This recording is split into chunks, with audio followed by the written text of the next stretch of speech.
बिस्मिल्लाहिर्रहमानिर्रहीम। My name is Sibgatullah. आज का हमारा टॉपिक है the difference between but and put. अक्सर मैंने ये टॉपिक लोगों को डिस्कस करते हुए सुना है कि ये सवाल लोग कर देते हैं कि बट, अगर ये बट है तो ये पट क्यों नहीं है, और अगर ये पुट है तो ये बुट क्यों नहीं है।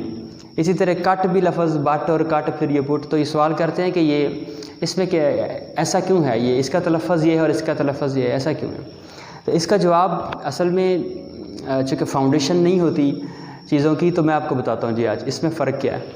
देखें, आज जो हमारे पास इंग्लिश लैंग्वेज है, आज से बरसों पहले ऐसे नहीं थी। लफ्ज़ अपने जिस सूरत में अब हैं ऐसे नहीं थे। बड़े लफ्ज़ थे या बाज़ लफ्ज़ मुख्तलिफ थे। जैसे आज हमारे पास है यू, यूर, यू, पहले था दो, दाए दी, ठीक है। तो पहले ये इस्तेमाल होते थे, आज हमारे पास ये लफ्ज़ हैं, ये इस्तेमाल होते हैं। इसी तरह अब टॉपिक पे आते हैं। ये जो लफ्ज़ था ये आज से कई बरस पहले ये लफ्ज़ बट नहीं था, ये बाउट था। ये वर्ड, ये वाला लफ्ज़ अब पुट है, ये पहले पाउट था, POUT, पाउट, ठीक है। इस माना यही था, लेकिन और पुट का जो मीनिंग होता है रखना, इसी मीनिंग में इस्तेमाल होते थे। और एक चीज़ समझ लेनी चाहिए कि ज़ुबान पहले बोली गई है, उसके बाद कहीं जाके किसी ने बैठ के इसके लेटर्स बनाए, फिर इनको, यानी पहले तो कुछ आवाज़ें थी ना, लफ्ज़ों को बोला जाता था, कुछ आवाज़ें थीं, फिर बाद लफ्ज़ बन गए, फिर मीनिंगफुल लफ्ज़ बन गए, ठीक है। तो पहले लफ्ज़ था बाउट। वक़्त गुज़रने के साथ साथ ये लफ्ज़ बाउट से बट, उन्होंने बाउट के बाद इस लफ्ज़ को बट पढ़ा। PUT, पुट, चूँकि पाउट था तो वक़्त गुज़रने के साथ साथ ये लफ्ज़ भी तब्दील हो गया और इसका तलफ़्फ़ुज़ भी पुट रह गया। और आज इसीलिए ये बट पढ़ा जाता है और ये पुट पढ़ा जाता है। एक तो इसकी दलील ये है। दूसरी दलील इसकी ये है, जो इंग्लिश लैंग्वेज है, आपको पता है कि एंग्लो सैक्सन 2 कबाइल थे जो कभी आके इंग्लैंड में आबाद हुए। उन दोनों की ज़ुबानों का इश्तराक करें और फिर फ़्रेंच और इसके अलावा डच ज़ुबान, इन ज़ुबानों ने जब एक दूसरे से लफ्ज़ उधार लिए तो फिर जाके इंग्लिश लैंग्वेज ने अपना वजूद बनाया। एक लेक्चर में मैं बता रहा था कि ये जो वर्ड है PIZA, ये पिज़्ज़ा है, ये पिज़्ज़ा नहीं है। अब आप कहेंगे स्पेलिंग्स तो इसके ये बताते हैं कि सीधा सीधा पिज़्ज़ा बनना चाहिए, ये पिज़्ज़ा क्यों बन रहा है। इसका जवाब ये है कि ये लफ्ज़ इंग्लिश का है ही नहीं, ये किसी और ज़ुबान का लफ्ज़ है, ठीक है। फ्रेंच का होगा या डच का होगा, ये किसी और ज़ुबान का लफ्ज़ है, इसलिए उसी ज़ुबान ने अपना तलफ़्फ़ुज़ बरकरार रखा हुआ है।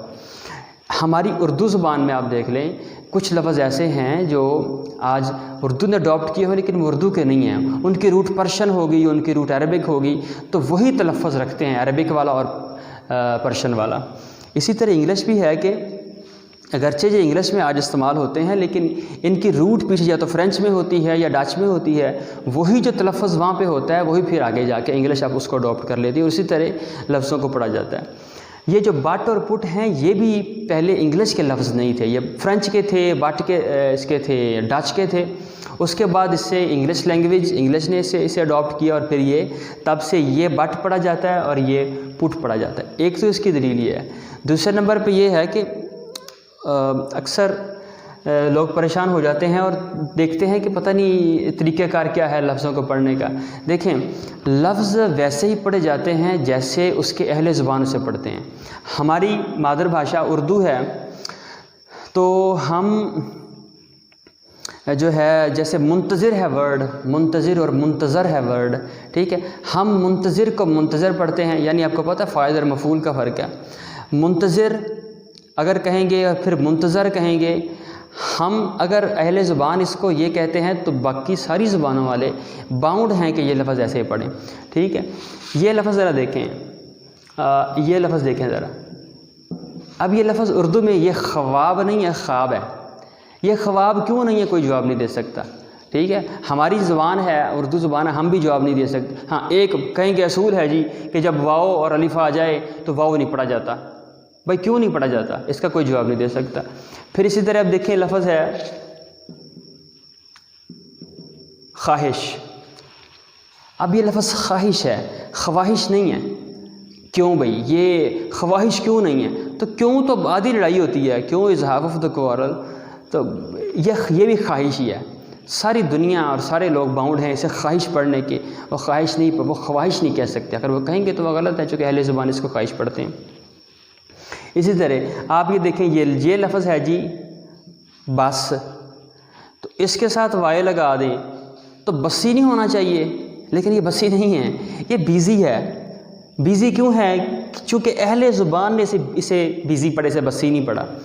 अल मुख्तसर, टू बी वेरी प्रिसाइज्ड, इसको आप बट पढ़ोगे, इसको आप पुट पढ़ोगे। क्यों पढ़ेंगे? चूँकि अहले ज़ुबान इसको बट कहते हैं, इसको पुट कहते हैं। हमें कोई इख्तियार नहीं है कि हम इसकी जंग में पढ़ें, कि इसका असूल भी कोई नहीं है कि हम असूल में पढ़ जाएं कि ये बट क्यों है और ये पुट क्यों है।